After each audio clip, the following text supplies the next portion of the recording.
राधे राधे दोस्तों, भक्ति मार्ग बीएच के चैनल में आप सभी का स्वागत है।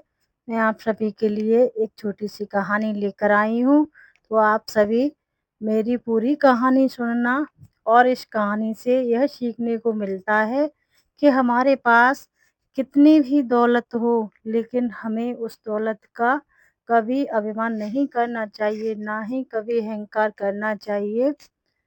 तो यह कहानी है प्राचीन समय की बात है। एक राजा के 7 बेटियां थीं और राजा के पास बहुत धन दौलत था। राजा ने सोचा क्यों ना आज मैं सबको दरबार में इकट्ठा करूं और अपनी बेटियों से पूछूं, आप किसके भाग्य का खाती हो? मेरे भाग्य का खाती हो या अपने भाग्य का खाती हो? तो राजा ने ऐसा ही किया। अपनी बेटियों को दरबार में एक साथ बुलाया। बेटियां बोली, आज पिताजी ने हम सबको एक साथ क्यों बुलाया है? चलो जाकर देखते हैं। तो सातों बेटियां दरबार में इकट्ठी हो गईं। राजा ने पूछा, बताओ बेटियों, आप सब किसके भाग्य का खाती हो? तो 6 बेटियां बोली, पिताजी हम आपके भाग्य का खाते हैं, आप ही हमारा पालन पोषण करते हो। लेकिन उसमें से सातवीं बेटी सबसे छोटी बेटी वो चुप रही, वह ना कुछ बोली। राजा ने सोचा ये 6 बेटियां बोल रही हैं कि पिताश्री हम आपके भाग्य का खाते हैं, लेकिन सबसे छोटी बेटी कुछ नहीं बोल रही है, ऐसा क्यों? पिताजी ने राजा ने उस बेटी से दोबारा पूछा, बेटी तुमने कुछ नहीं कहा, तुम क्यों चुप रह गई हो? बताओ तुम किसके भाग्य का खाती हो? राजा के बार-बार पूछने पर सबसे छोटी बेटी हाथ जोड़कर बोली, पिताजी ना तो हम आपका दिया खाते हैं और ना ही आपके भाग्य का दिया खाते हैं। हम तो भगवान का दिया खाते हैं और अपने भाग्य का खाते हैं। हर एक इंसान अपना-अपना भाग्य लेके जन्म लेता है। जिसके भाग्य में जैसा लिखा होता है, उसे वैसा ही मिलता है। तो मैं तो अपने भाग्य का ही खाती हूँ और मैं क्या आप सभी अपने-अपने भाग्य का खाते हैं और भगवान का दिया खाते हैं। इतना गुस्सा आया कि अपनी छोटी बेटी की शादी एक लकड़हारे औ से कर दी, जो कि बहुत गरीब और बीमार था। तो बेटी ने वह भी स्वीकार कर लिया कि शायद मेरे भाग्य में यही लिखा होगा। तो वह लकड़हारे के साथ शादी करके जंगल में चली गई।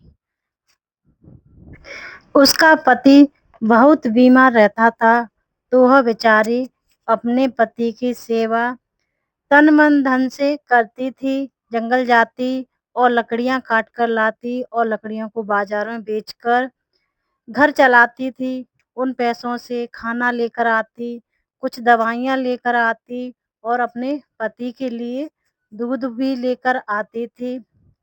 तो दवाइयाँ खाकर उसका पति धीरे-धीरे ठीक होने लगा और जो दूध उसके पति के पीने के बाद बच जाता था, तो वह दूध एक कटोरी में जंगल तो था ही, जंगल में नाग-नागिन का जोड़ा रहता था, तो रोज़ उस नाग-नागिन के जोड़े को कटोरी में दूध रख देती थी।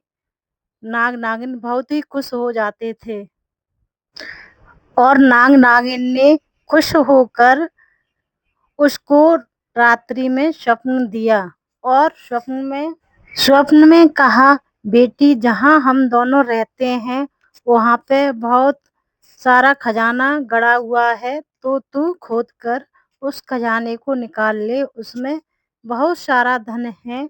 तो उसने ऐसा ही किया, खोदा और बहुत सारा धन निकला। धन को बेचकर वह बहुत पैसे वाले बन गए और वह और उसका पति राजा और रानी बन गए थे।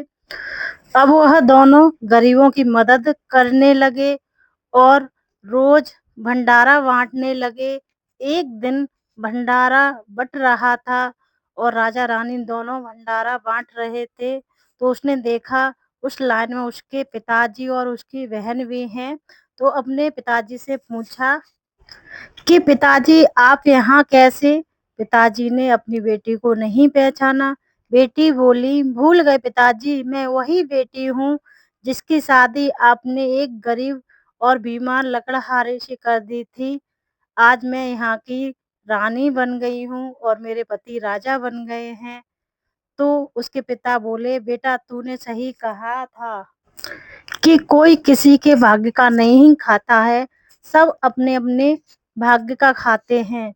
देखो मैंने तुझे कितने गरीब लड़के से शादी करवाई थी लकड़हारे से और वह भी बीमार रहता था। आज तू रानी बन गई और रोज़ भंडारा बाँट रही है, गरीबों की मदद कर रही है। मैं आज कितना गरीब बन गया, मेरा राज्य-पाट सब छिन गया और आज मैं भंडारे की लाइन में लगा हुआ हूँ। तू सही थी बेटी और मैं गलत था।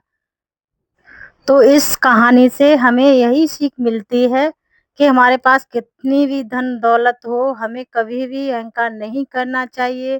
समय का कुछ नहीं पता, कब अमीर फ़कीर बन जाए और फ़कीर कब गरीब बन जाए।